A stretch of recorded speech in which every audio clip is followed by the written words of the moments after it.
My father was buried 2 years ago, but last night he stood before me, terrifyingly real with a desperate plea.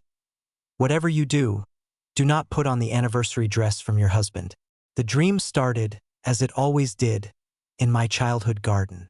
The scent of my mother's roses was so thick I could almost taste it, and the summer sun felt warm on my bare arms. But this time it was different. A chill snaked through the air, turning the vibrant greens and reds to muted shades of gray. That's when I saw him, my father, standing by the old oak tree where I'd carved my initials as a girl. He looked just as I remembered him from the day before the accident, strong, kind, his eyes full of a gentle wisdom that had always been my anchor. But he wasn't smiling. His face was etched with a deep, unsettling urgency. He wasn't supposed to be here. We'd buried him 2 years ago. Clara, he said, his voice a low rumble, not a ghostly whisper but real, so terrifyingly real. He took a step towards me, his work boots making no sound on the grass. Clara, listen to me. It's important. I tried to run to him, to throw my arms around him like I'd longed to do every single day for 2 years, but my feet were rooted to the spot. Tears streamed down my face. Dad? I miss you so much. I know, sweetheart. I know. His expression softened for a fraction of a second, the familiar love shining through the fear. But then the urgency returned, hardening his features. I don't have much time. You can't wear it. Do you understand me? Wear what? I asked, my voice trembling. Dad, what are you talking about? The dress, he said, his voice dropping, intense and sharp. The dress from your husband. For your anniversary. Don't wear it, Clara. Promise me. Whatever you do, do not put on that dress. The dream world started to dissolve at the edges, the gray garden fraying like old cloth. Panic seized me. Why? Dad, wait. Tell me why. His image flickered, his face a mask of desperate love and warning. Just promise me, he pleaded, his voice fading into the wind. Don't wear the dress. I woke up with a gasp, sitting bolt upright in bed. My heart was hammering against my ribs like a trapped bird. The sheets were tangled around my legs, damp with cold sweat. Beside me, my husband, Mark, slept on, his breathing slow and even. The morning light was just beginning to filter through the blinds, casting pale stripes across his peaceful face. For a moment, I was dizzy with disorientation. The dream had been so vivid, so visceral. I could still smell the roses and feel the phantom chill on my skin. I squeezed my eyes shut, trying to shake the lingering dread. It was just a dream, a grief dream. They happened even after 2 years. My subconscious was probably just anxious about our 10th anniversary tomorrow. Big milestone, big pressure. But as I looked at Mark's sleeping form, a sliver of ice slid into my veins.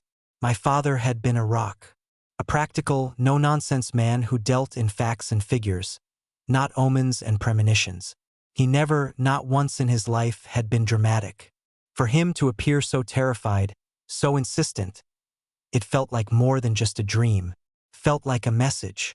I slipped out of bed, my feet silent on the hardwood floor.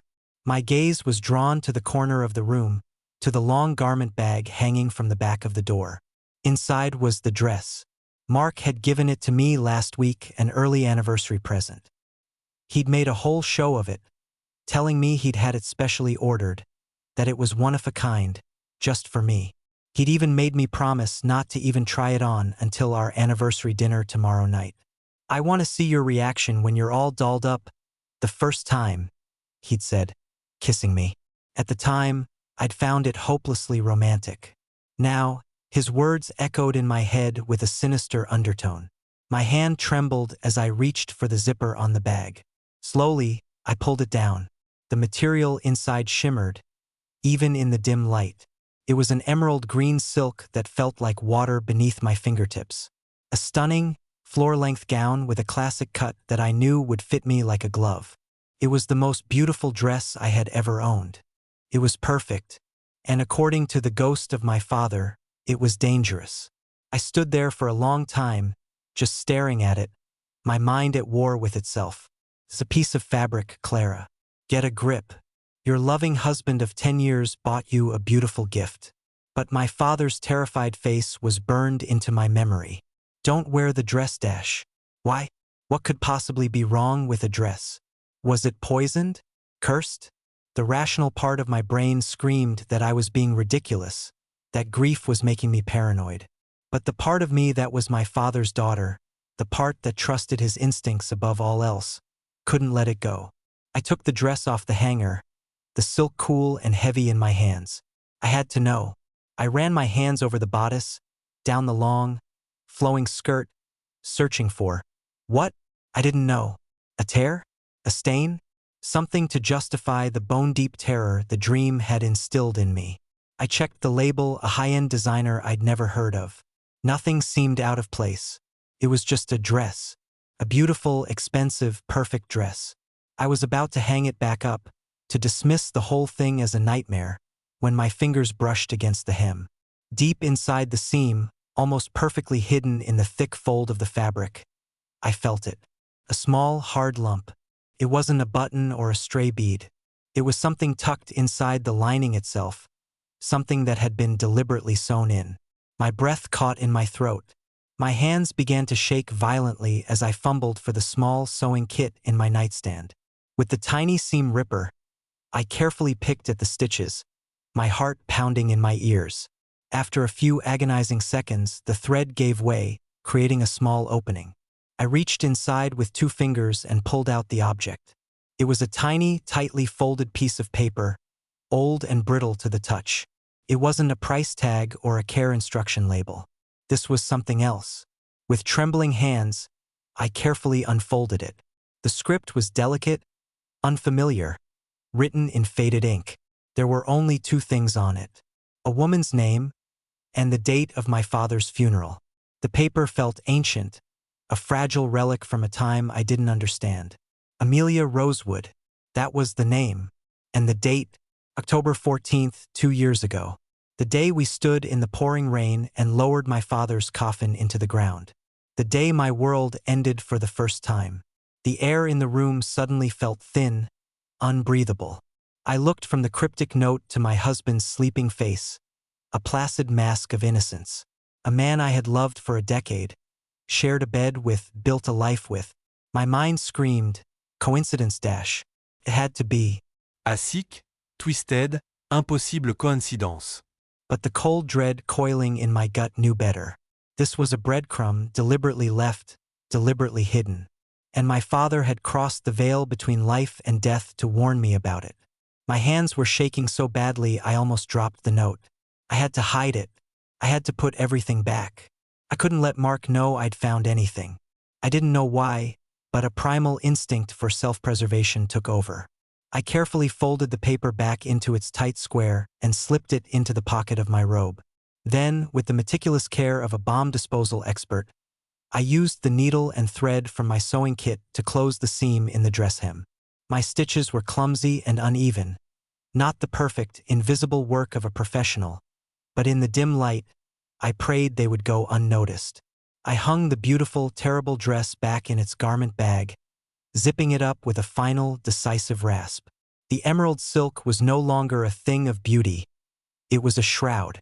I crept out of the bedroom and into the living room, the first rays of dawn painting the world in shades of blue and gray. Sinking into the armchair, I pulled out my phone, my thumb hovering over the search bar. My fingers felt like clumsy sausages as I typed in the name, Amelia Rosewood Dash. I added our town's name and hit enter. My stomach plummeted to the floor. The results weren't from social media or a company website. They were news articles. Local news headlines from 2 years ago, all clustered around the same week in October. Local librarian Amelia Rosewood reported missing. Search widens for missing 28-year-old woman. Police ask for public's help in disappearance of Amelia Rosewood. Her face stared back at me from the screen. A smiling, kind face with warm eyes and reddish-brown hair. The last confirmed sighting of her, according to one article, was on the evening of October 13th, the night my father died. I frantically scrolled through the articles, my blood turning to ice. My father's accident had happened on the Old River Road. A treacherous stretch of highway, especially in the rain. He'd been driving home late from a client meeting. The police report said he must have hydroplaned on a curve, lost control, and hit a tree. A tragique, straightforward accident.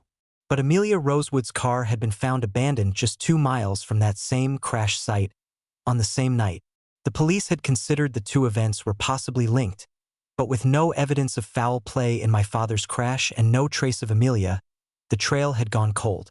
Her case was still open, a local mystery everyone had slowly forgotten. Everyone, it seemed, except the person who stitched her name into my dress. My mind was a whirlwind of impossible connections. The dress from Mark, the note with her name, the date of the funeral, the proximity of her abandoned car to my father's crash. Couldn't all be a coincidence. It was a story, and I was holding the first terrifying chapter. I thought back to that awful time. Mark had been my rock. He'd handled everything, the police, the funeral arrangements, me. He'd been the one to identify my father's body, sparing me the trauma. He'd been the one who dealt with the tow truck company and had the wrecked car scrapped, telling me there was no point in seeing it, in remembering my dad that way. At the time, I'd been consumed by grief, grateful for his strength. Now, his helpfulness seemed suffocating, sinister. Had he been protecting me, or had he been controlling the narrative, erasing evidence? I had to know more. I had to find something that connected Mark to Amelia Rosewood. A photo, a letter, anything. I tiptoed back towards our bedroom, my objective clear. His laptop was on his desk in the corner. But as I reached the doorway, Mark stirred, rolling over. My heart leaped into my throat and I froze, melting back into the shadows of the hallway. I couldn't risk it. Not yet. I needed something he wouldn't notice was gone. Something he wouldn't immediately question. Then I remembered. The garage. Mark had an old metal footlocker in the garage where he kept mementos from before we were married. Old university papers. Photos. Things he called the archive. I never went in there. He'd always been vaguely private about it, and I'd respected that. Now, that privacy felt like a locked door I had to break down. I slipped on a pair of shoes, grabbed the smallest crowbar from the utility closet, and crept out the kitchen door into the pre-dawn chill of the garage. The air was thick with the smell of oil and sawdust. The gray metal locker was there, tucked under his workbench, covered in a thin layer of dust. It was secured with a heavy-duty padlock. My heart sank. There was no way I could break that without making a huge amount of noise. Despair washed over me. This was a dead end. I was about to give up when my eyes fell on Mark's key rack hanging by the door. Dozens of keys for the house, the cars, his office, and a small silver key hanging by itself on the very last hook. A key I had never seen him use. My hand was shaking so hard it took 3 tries to get the key into the lock. Turned with a soft, metallic click. I held my breath and lifted the heavy lid. Inside, it was mostly what I expected: stacks of old notebooks, a photo album, a t-shirt from his college fraternity. I started digging, carefully moving things aside, my desperation growing. Nothing. It was all just junk. Then, my fingers brushed against a small, velvet pouch tucked into the very bottom corner, hidden beneath a stack of old utility bills. It was a drawstring bag, the kind used for jewelry. It was far too small to hold anything incriminating. Still, I pulled it open. Inside were not jewels, but 2 items. The first was a driver's license. The face smiling up at me was hauntingly familiar. It was the woman from the news articles, Amelia Rosewood. The second item made the air leave my lungs in a silent scream. It was a small 2-inch square of shimmering emerald green fabric, the exact same material as my anniversary dress. But this piece wasn't clean and pristine. On one corner, there was a dark, unmistakable stain, a dried, brownish-red patch of what could only be old blood. I slammed the locker shut, the metallic clang echoing the frantic drumming of my heart. The key felt like ice in my hand as I fumbled to lock it and hang it back on its hook. My mind was a blank, white-hot space of pure panic. Amelia Rosewood's driver's license. A swatch of the same emerald silk, stained with blood, hidden in a box of my husband's most personal possessions. The man sleeping soundly in our bed, the man I had trusted with my life for 10 years, was connected to a missing woman. A woman who vanished the same night my father died just miles from his crash site. The coincidences were no longer coincidences. They were coordinates, plotting a map of a reality so monstrous I couldn't bear to look at it. I stumbled back into the house, my legs unsteady, and collapsed into the armchair again, pulling my robe tight around me as if it could ward off the chill that had settled deep in my bones. I had to think. I had to be logical, methodical, just like my dad had taught me. What did I actually know? Fact 1. Mark had a missing woman's ID. Fact 2. He possessed a blood-stained piece of the same custom fabric he used for a dress he had made for me. Fact 3. He gave me this dress, a macabre trophy, for the anniversary of a decade of our life together. Fact 4. My dead father, a man of logic and reason, had literally torn through the fabric of reality to warn me about this specific dress. The pieces were there, but they formed a picture of a man I didn't know. A monster wearing my husband's face. The loving gestures, the romantic surprises, his steadfast support after my dad died. It all curdled in my memory, twisting into something manipulative and sinister. The dress wasn't a gift. It was a statement, a sick, triumphant celebration of a secret he'd kept for 2 years, and he wanted me to wear it. He wanted to see me, draped in the fabric linked to his crime on our anniversary.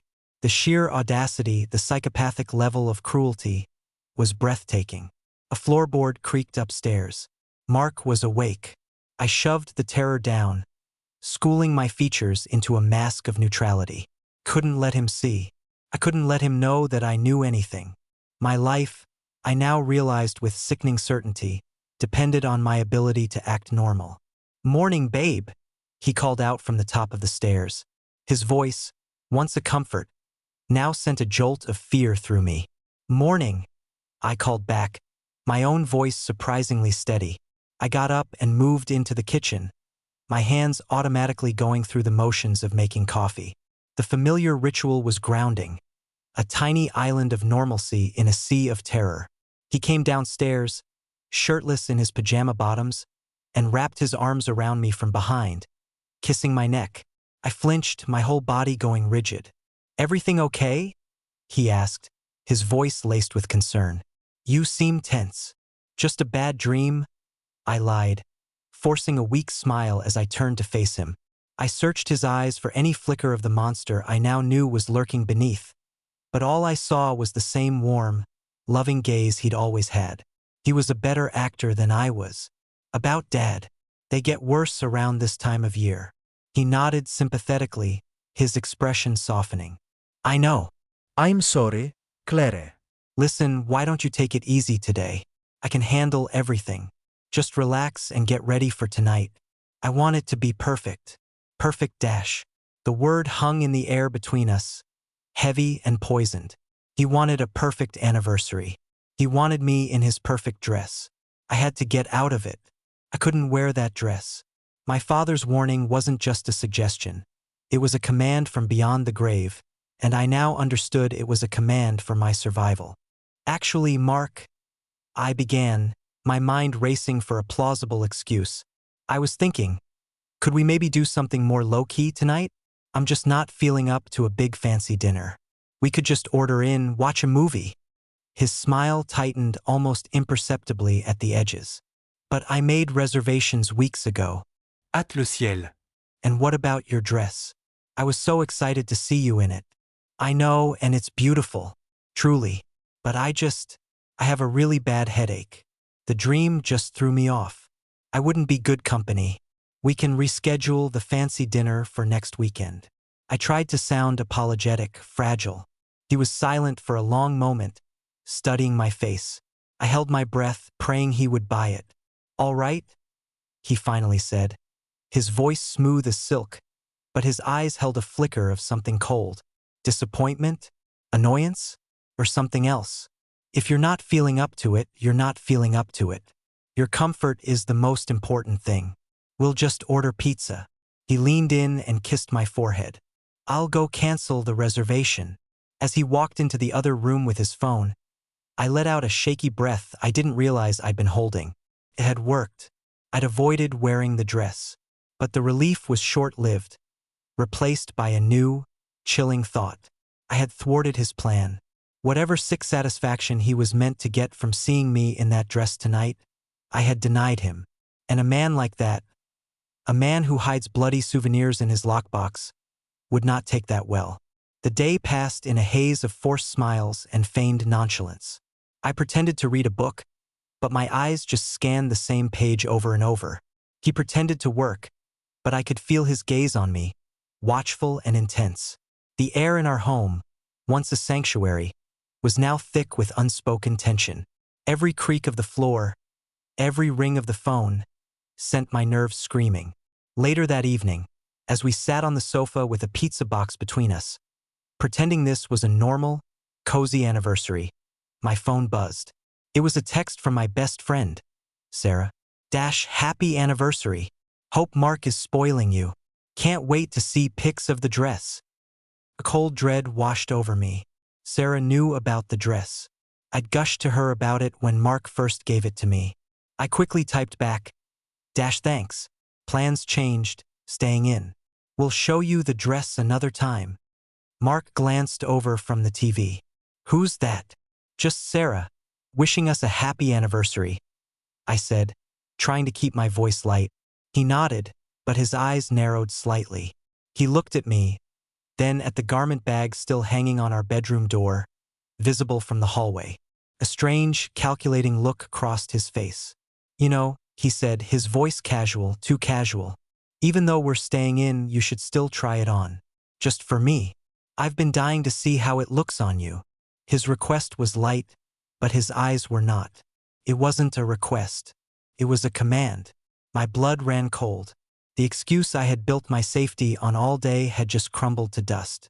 I was trapped. I'm really not feeling well, Mark, I stammered, my heart starting to pound again.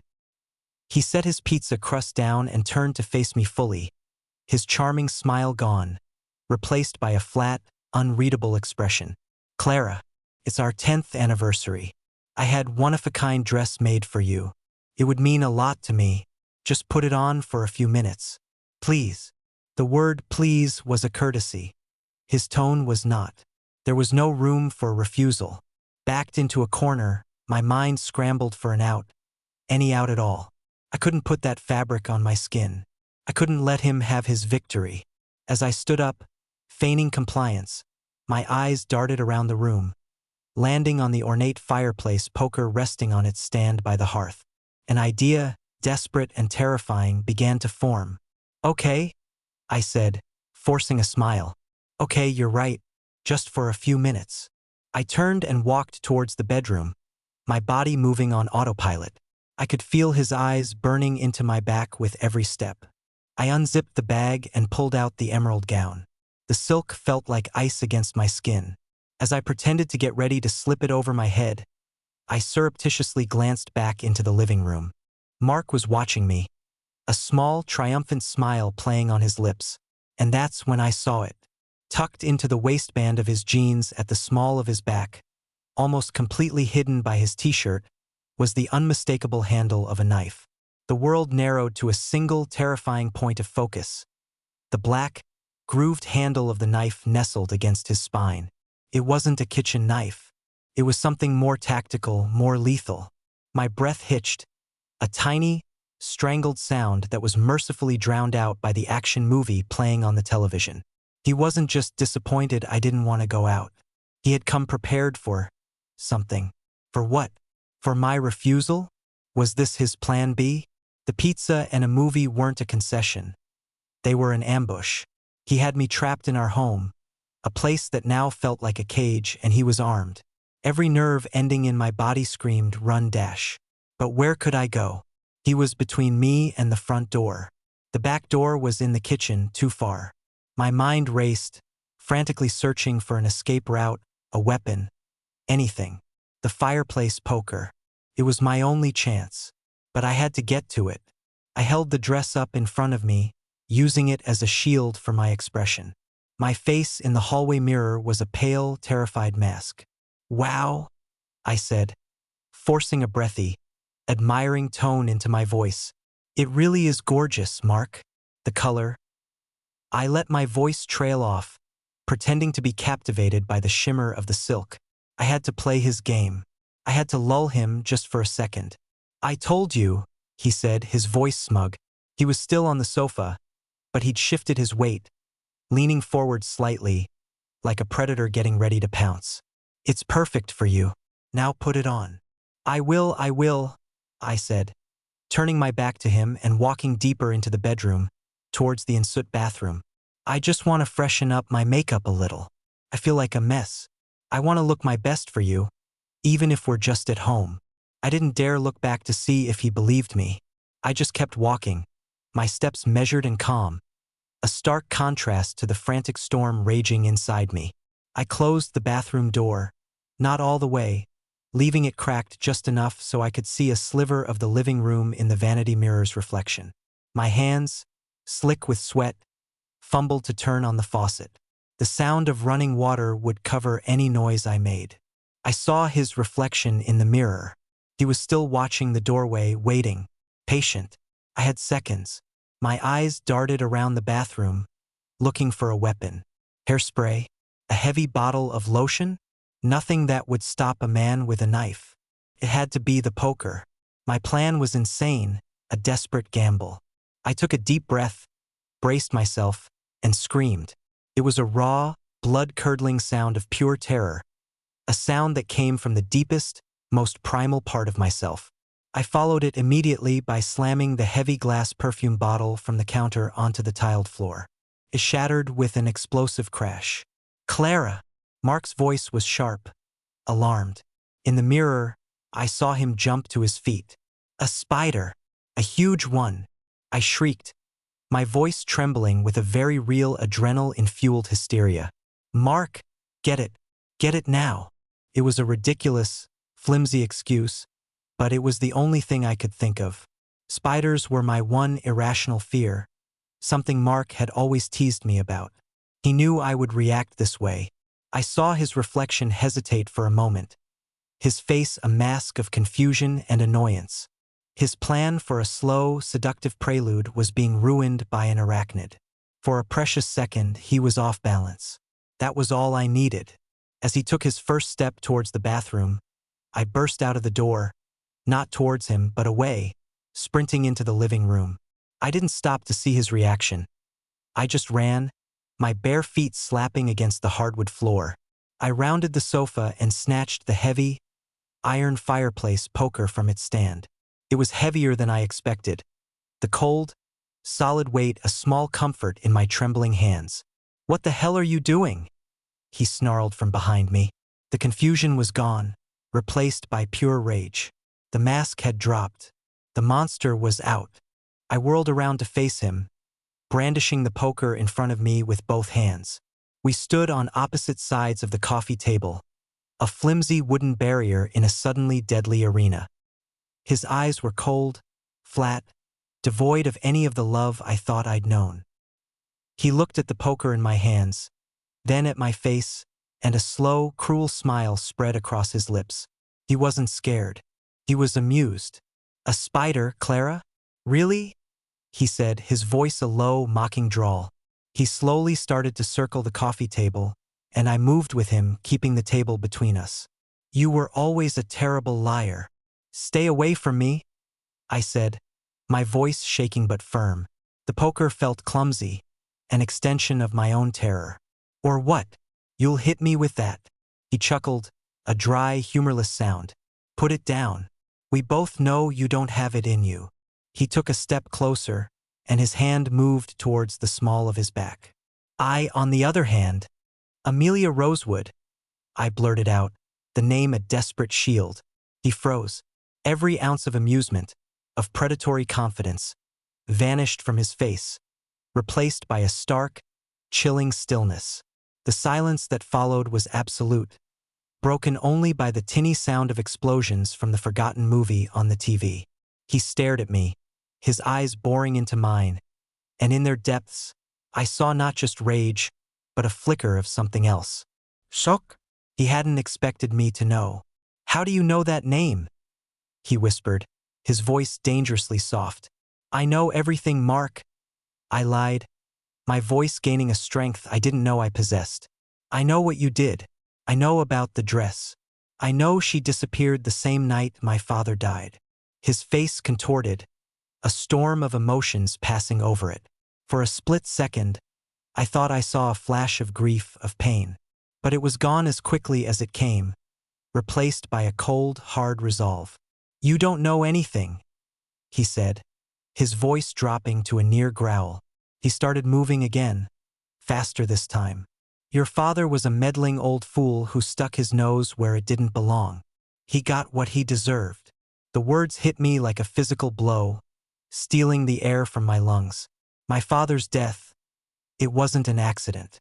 Mark's admission hung in the air, a confession that sealed his fate and, possibly, my own.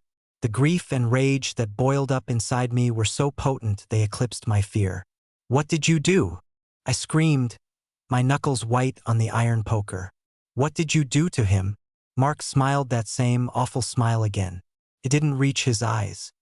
He saw something he shouldn't have. Just a simple case of wrong place, wrong time. He took another step, closing the distance between us. "A mistake you're about to make yourself." He reached behind his back and pulled out the knife. The blade was long and slender, and it gleamed in the flickering light of the television. "Now, for the last time, Clara, put the dress on." His words echoed in the suddenly silent room, a grotesque parody of a lover's plea.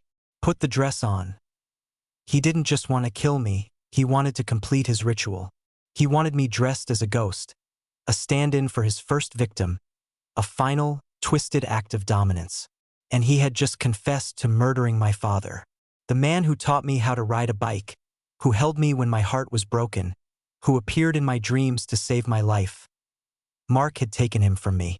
The searing grief I'd carried for 2 years ignited into pure, white-hot fury. The fear was still there, a cold knot in my stomach, but the rage was a fire that burned hotter. "Never," I spat, my voice laced with venom. His smile faltered, replaced by a flash of annoyance. He was losing control of the scene he had so carefully orchestrated.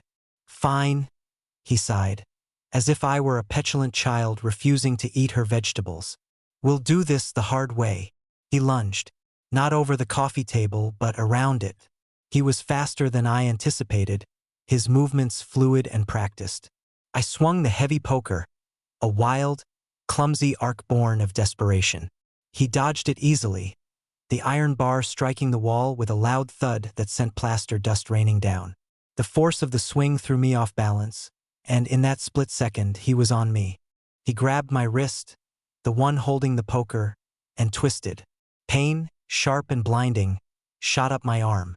I cried out and my fingers went numb, the poker clattering to the floor. He kicked it away with his foot. He had me. His other hand, the one with the knife, came up, the blade glinting. His face was inches from mine, his eyes black holes of emptiness. The smell of pizza was still on his breath. "You should have just worn the dress, Clara," he whispered, his voice almost sad. My mind went back to the dream, my father's face, etched with urgency. "Don't wear the dress." It wasn't just a warning, it was a clue. He was trying to tell me something about the dress itself. The hidden note, the fabric, something. As Mark's hand tightened on my throat, my free hand scrabbled desperately behind me, my fingers closing around the emerald silk of the discarded gown, which had fallen to the floor in my retreat from the bedroom. The fabric felt slick, impossibly smooth. It was my last, insane hope. With a final surge of adrenaline, I yanked the dress from the floor and threw the mass of fabric directly into his face. It was a pathetic, desperate move, but it worked. For a critical instant, he was blinded, caught off guard by the unexpected cloud of shimmering silk. He grunted in surprise, his grip on my throat loosening as he instinctively tried to bat the fabric away. In that moment of distraction, I brought my knee up as hard as I could, connecting solidly with his groin. He let out a choked gasp of pain, his whole body convulsing. His grip on me vanished. The knife clattered to the floor next to the poker. I didn't wait. I scrambled away, grabbing the poker as I went, and sprinted for the front door. I fumbled with the deadbolt, my shaking fingers struggling to find purchase. Behind me, I heard him gasping, cursing, staggering to his feet. The lock clicked open. I wrenched the door open and burst out into the cool night air of our quiet, suburban street. I didn't stop. I ran, my bare feet pounding against the cold pavement, the poker still clutched in my hand like a talisman. I didn't know where I was going, just away. Lights were on in my neighbors' houses. People were living their normal lives, completely unaware of the monster who lived on their street. I didn't get far before I heard the squeal of tires. Mark's car shot out of our driveway, its headlights pinning me like a terrified deer. He was coming for me. He was going to run me down. There was nowhere to hide. I turned to face the oncoming lights, raising the poker, a futile gesture against 2 tons of steel. But then, another set of lights, blue and red, flashed to life at the end of the street. A siren wailed, cutting through the night. A police car, which must have been patrolling the neighborhood, swerved around the corner, its siren growing louder. Mark slammed on the brakes, his car skidding to a halt just feet from me. He was trapped. The police car pulled up, boxing him in. Doors opened, and 2 officers emerged, their guns drawn. "Get out of the car. Hands where I can see them." Mark looked from the police to me, his face a mask of pure, undiluted hatred. The game was over. He had lost. He slowly opened his door and got out, his hands raised in surrender. The hours that followed were a blur of flashing lights, police radios, and the gentle, firm questions of a female detective wrapped in a scratchy wool blanket. I told them everything. The dream, the dress, the note, the lockbox. I told them his confession about my father. At first, they looked at me with a mixture of pity and skepticism. The dream of a dead father? A cursed dress? It sounded like the ravings of a hysterical woman. But then they searched the house. They found the lockbox in the garage. They found Amelia Rosewood's ID and the blood-stained swatch of fabric. They found the knife Mark had carried. And when the forensics team examined the emerald green dress, they found something more. Woven into the very fibers of the custom-made silk was a chemical I'd never heard of. A potent, fast-acting paralytic agent that is absorbed through the skin. It wouldn't have killed me outright, but it would have left me conscious, unable to move, unable to scream, completely at his mercy while he used the knife. My father's warning hadn't been a metaphor. It was literal. The dress itself was the weapon. The story that finally came out was uglier than I could have imagined. Mark and Amelia Rosewood had been having an affair. She had wanted to end it. He hadn't. On the night she disappeared, they had met on the deserted river road to talk. My father, driving home, had seen their cars pulled over, had seen them arguing. Being the man he was, he'd pulled over to make sure everything was okay. He'd recognized Mark. Mark had panicked, pushed him. My father had fallen, hit his head on the fender of his own car. It was a fatal blow. In a single moment of rage, Mark had gone from an adulterer to a killer. He'd put my father in his car, pushed it down an embankment to stage the accident, then dealt with Amelia, his only witness. He'd buried her somewhere out in the woods where no one would ever find her. The dress was his anniversary gift to himself. A sick memento of his crimes, a way to relive his power, his control. He wanted to paralyze me, to tell me his secrets, to watch me understand the truth of who he was in my final moments, all while I was wearing the symbol of his first victim. Today, I stood in the old garden behind my childhood home. The house was sold now, but the new owners let me visit the oak tree. The sun was warm on my face, and the scent of roses was thick in the air. For the first time in 2 years, the memory of my father didn't bring a wave of incapacitating grief. It brought a profound, quiet peace. He hadn't been able to rest until he knew I was safe. He had reached across death itself to save me. Mark would spend the rest of his life in prison. Amelia's family would finally have answers, if not closure. And I was free. I ran my fingers over the initials I'd carved into the bark of the oak tree so long ago. My father was gone, but he had given me my life back. and as a warm breeze rustled the leaves above me, I could have sworn I heard a familiar, gentle voice whisper, "I love you, sweetheart."